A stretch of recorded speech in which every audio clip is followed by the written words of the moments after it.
बहू बनी बैंगन। नेहा और नवीन की शादी होने वाली थी और हर लड़की की तरह नेहा के मन में भी अपनी शादी को लेकर बहुत सारे सपनों के साथ साथ कई सवाल भी थे कि किस तरह वो सब कुछ मैनेज करेगी, कैसे क्या करना होगा। नेहा एक अच्छी बहू साबित होना चाहती थी, जिस कारण वो अपनी सभी शादीशुदा सहेलियों से शादी के बाद घर संभालने की टिप्स ले रही थी। मैं कैसे सब संभालूंगी रेशमा? क्या करना होता है ससुराल में? सुबह सुबह उठकर सबके पैर छूने होंगे क्या? मैं 8 बजे उठूँ या फिर 4 बजे? तो भी ना नेहा, क्या बेकार के सवाल कर रही है। घर का क्या है, घर तो संभल ही जाता है। जो नहीं संभलता है वो है पति पत्नी के बीच का रिश्ता। तू अपने स्किन रूटीन का ध्यान रखना, क्योंकि दिन में तूने कितनी ही मेहनत क्यों ना की हो, रात को सभी पतियों को अपनी पत्नी दमकती हुई ही चाहिए।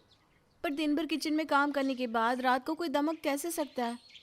मैं तुझे ना 2-4 कॉस्मेटिक बता रही हूँ, उसके नाम लिख ले। रात को जब तेरे पति आने वाले हो, उसके 1 घंटे पहले ही मुंह धोकर उन क्रीम्स को लगा लेना और ना कॉम भी कर लेना। उससे तुझे मिलेगा नो मेकअप मेकअप लुक।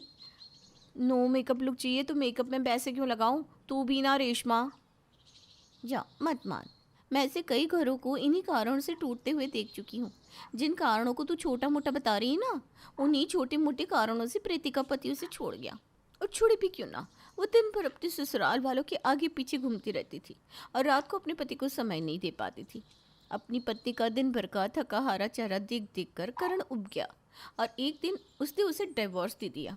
उसके बाद पता है इल्ज़ाम किस पर आया? प्रीति पर। क्योंकि ससुराल वालों ने तो ये कहकर पल्ला झाड़ दिया कि तुझे अपने पति को प्रायोरिटी देनी चाहिए थी। हमारा क्या है, हम तो अपना काम खुद ही कर रहे थे बहू। अरे बाप रे बाप! फिर तो तुम मुझे प्रोडक्ट्स के नाम बता दो, मैं खरीद लूँगी और नवीन के आने के पहले ही अप्लाई कर लूँगी। अपनी फ्रेंड की बात मानकर नेहा वो सारे प्रोडक्ट्स लेने मार्केट जाती है, जहां उसे उसकी दूसरी फ्रेंड प्रिया मिलती है। और इसी टॉपिक में नेहा की प्रिया से भी बात शुरू हो जाती है, जिस पर प्रिया अपनी राय देते हुए कहती है।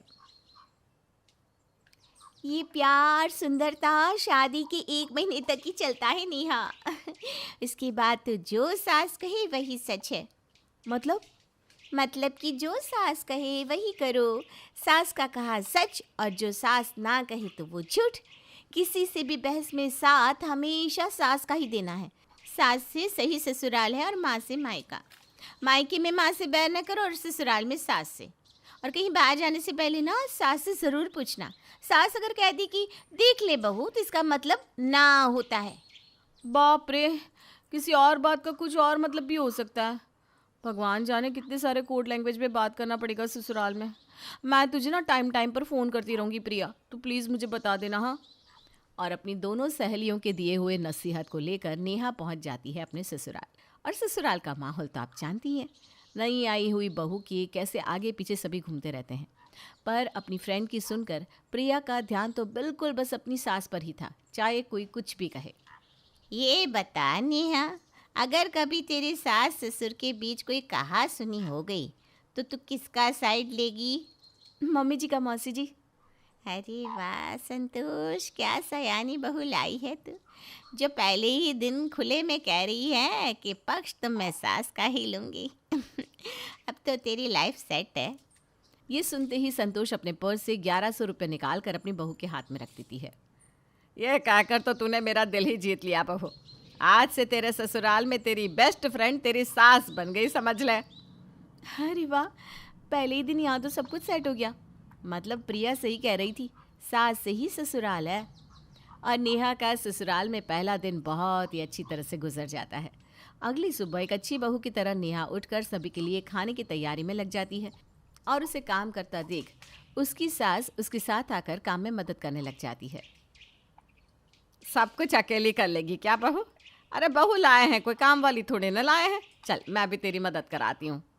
हे भगवान, ये तो चमत्कार हो गया। और तभी नेहा के फ़ोन में उसकी फ्रेंड मनप्रीत का मैसेज आता है और नेहा उसे इस बारे में बताती है कि उसकी सास किस तरह उसका साथ दे रही है, कितनी अच्छी है, उसका कितना ख्याल रख रही है। जिस पर मनप्रीत कहती है, सास यानी षड्यंत्र। तू पागल है क्या जो अपनी सास की बात में आ रही है?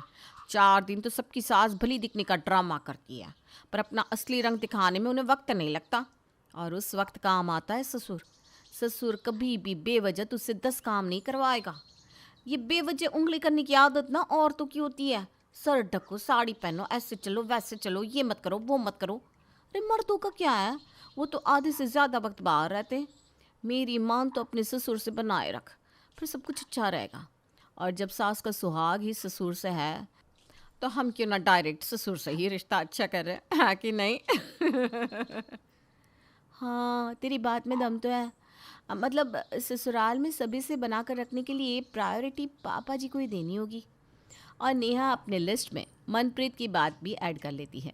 खाना बनाते बनाते नेहा अपने ससुर जी के पास जाती है और उनकी फेवरेट डिश के बारे में पूछने लगती है। मेरा मेरा मनपसंद जानकर क्या करेगी बहू? मेरी पसंद की किसको पड़ी है? जा जाकर नवीन से पूछ। नहीं नहीं पापा जी, मैं वही बनाऊंगी जो आपको पसंद है, आपका फेवरेट खाना। तू मेरा फेवरेट खाना बनाना चाहती है बहू? हाँ नहीं तो क्या पापा जी, सास का सुहाग तो ससुर से ही होता है ना, तो उस हिसाब से सबसे इम्पोर्टेंट ससुर जी की मर्जी हुई ना। ये सुनते ही मनमोहन की आंखों में आंसू आ जाते हैं। न जाने मुझे मेरा पसंद का खाना खाए कितना वक्त हो गया बहू। कभी किसी ने जानना ही नहीं चाहा कि मुझे क्या पसंद है क्या नहीं। तेरी सास तो हमेशा नवीन के मन का ही खाना बनाती है। आज किसी ने पहली बार मेरे मन की जाननी चाहिए। जुग जुग जी बहू, जुग जुग जी। बाहर नेहा अपने ससुर जी के पसंद की डिश बनाकर टेबल पर तैयार करके रख देती है, जिसे देखकर संतोष कहती है। मदद करे सास और खाना बने ससुर जी के मन का। अच्छा है भाई। वो क्या है ना मम्मी जी। अरे कोई बात नहीं नेहा, मम्मी मजाक कर रही हैं। बेचारी नेहा का तो कन्फ्यूजन बढ़ता ही जा रहा था। दिन भर काम करने के बाद वो रेशमा की कहीं मान कर तैयार हो जाती है, जिसे देखकर मनमोहन कहता है। कहीं बाहर जा रही हो क्या बहू? नहीं तो पापा जी। तो ये नो मेकअप मेकअप लुक क्यों किया? मुंह धो लो, सोने का वक्त हो गया है। ये आपको भी पता है? Oh my God. पर पति की भी तो सुननी थी। नेहा अपने ससुर की बात काट कर कमरे में बिना मुंह धोए चली जाती है और ये बात मनमोहन को पसंद नहीं आती। इसी तरह दिन बीत जाते हैं। नेहा कभी किसी की बात सुनकर अपने ससुराल में किसी का पक्ष लेती, तो कभी किसी और की बात सुनकर किसी का। पर ये सब कितने दिन चलता? पहले तो किसी ने कुछ कहा नहीं, पर कुछ दिनों बाद एक दिन नेहा की बुआ सास डाइनिंग टेबल पर सभी के सामने उससे पूछती है। एक बात बता बहू, पति बड़ा कि सास? कभी तेरे पति ने तुझे बाहर जाने से मना किया और सास ने जाने को कहा तो तू किसकी बात मानेगी? अपनी सास की। और पति का कुछ नहीं? नहीं, मतलब उनका भी है पर। देख लिया दीदी, मेरी बहू से कितने भी उल्टे सवाल कर लो, उसे साथ तो मेरा ही देना है। मान लो तुम्हारा पति तुम्हें कोई कपड़े पहनने को कहे जो तुम्हारी सास को पसंद ना हो, तो तुम क्या वो कपड़े पहनोगी? हाँ, ये जो कहेंगे वैसा ही करूँगी ना। किसी बात पर तुम सास का पक्ष लेती हो, किसी बात पर पति का, तो ससुर जी का कुछ नहीं? हे भगवान, ये तो बड़ा कंफ्यूजिंग होता जा रहा है। ये कंफ्यूजिंग हो नहीं रहा, तुमने इसे कंफ्यूजिंग बना दिया है नेहा। तुम्हें क्या लगता है हम सबको इस चीज़ का अंदाज़ा नहीं है? तुम एक थाली की बैंगन बन गई हो, जो कमरे के अंदर मेरी तारीफ़ करती हो, बाहर मम्मी की, खाने के टेबल पर पापा की। सबको खुश रखने वाला कभी किसी को खुश नहीं रख पाता। तुम्हारी फ्रेंड्स तुम्हें अपना एक्सपीरियंस बताती है, ज़रूरी नहीं कि तुम्हारा भी एक्सपीरियंस वैसा ही हो। हाँ बहू, नवीन ठीक कह रहा है। आई एम सो सॉरी पापा जी, मम्मी जी और नवीन जी, आपसे भी। पर मैं क्या करती? मेरी एक फ्रेंड कहती थी कि घर में सबसे ज़्यादा इम्पोर्टेंट ससुर होते हैं। कोई कहते सास तो कोई कहता है पति। पर मैं एक ही बात सुनो तो दूसरा नाराज़ हो जाता है और दूसरे की बात सुनो तो तीसरा।